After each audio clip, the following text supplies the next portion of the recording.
Gooftaan dhiifama nuuf taasisi nagaan hunda keessaniif haa ta'u. Yaa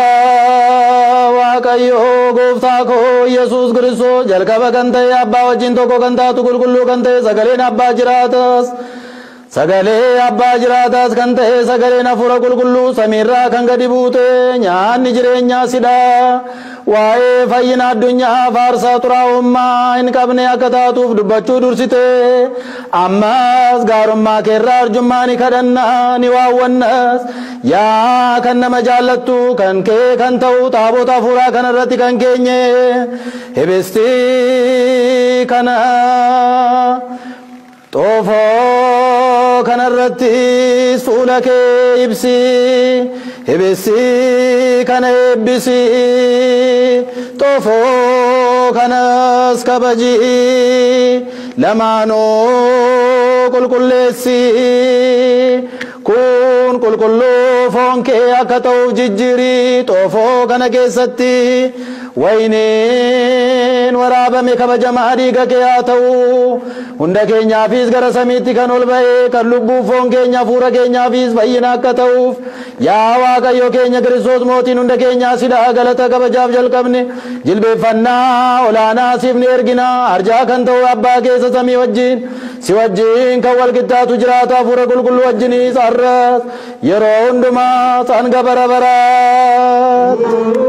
Ajaja duuka boota abbootii keenyaati namni kamiyyuu garaa isaatti haaloo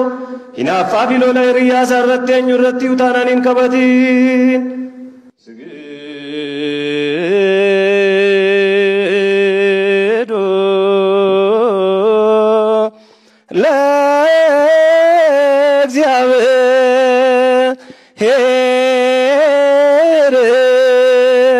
በፍራት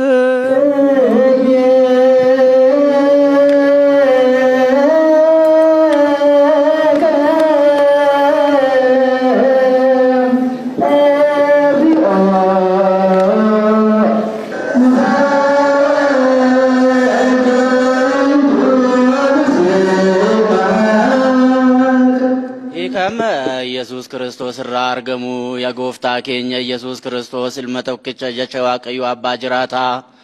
fayyisaas kan taate dhiphina keetiin hidhaa cubbuu keenya hundaa kan nurraa balleessite qulqulloota kan ta'an bartoota keef tajaajiltoota kee qulqulloota duratti hafuura kan itti baafatte hafuura qulqulluu fudhadhaa dhiifamni isiniif haa ta'u kan jetteeniif cubbuun isaanii ni hafaa fi dhiifamni isiniif haa ta'u kan ittiin hin jenneef cubbuun isaanii hin hafiiniif kan ittiin jetteeni ammas qulqulleettii mana kiristaanaa keetti yeroo hundumaa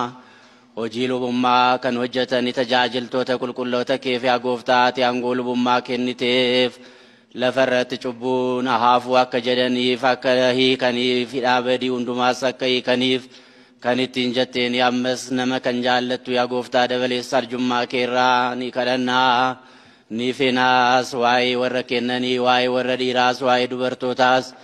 garboota kee abbootii koo obboloota koo obbolottiiwwan koos dadhabaa kan hin ta'u waa'ee koos waa'ee garbicha keetii bakka qulqulluu aarsaa kanatti namoota mataa isaanii gadi qabataniif daandii dhiifama keetii nuuf haa taa'ii hidhaa cubbuu keenya hundumaa guutummaan nu balleessi yaa gooftaa yoo si ekkine beeknes otoo hin beekinis dadhabbinaanis ta'e hammeenya lapheedhaanis yoo ta'e hojjechuudhaanis yoo ta'e dubbachuunis yoo ta'e hanqina beekumsaanis yoo ta'e dadhabbina namaatiin ni beekta'oo yaa arjaa nama kan jaallattu yaa gooftaa uumaa hundaa yaa gooftaa dhiifama cubbuu keenyaa nuuf kenni nu eebbisi nu kabajis bilisas nu taasisi nu qulqulleessis kan hiikamnes bilisas kan baani nu taasisi ummata kee hundumaas hiikii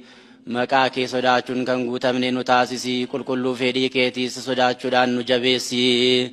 yaa arjaa nama kan jaallattu fayyisaa keenya Yesuus Kiristoos sidha'oo galataaf kabaja siif ni dhiyeessinaa samiirra kan jiraatu arjaa abbaa kee wajjin jiraataas kan ta'e hafuura qulqulluu wajjinis walqixa kan ta'u har'as yeroo hundaas bara baraan. Tokko kan taasistu foonsaaf dhiigasaa waaqayyo dhiifama isaatiin tokko akka nu taasisuu ni kadhannaa. Waaqayyo amantaa gaarii waaqayyo amantaa isa qulqullummaa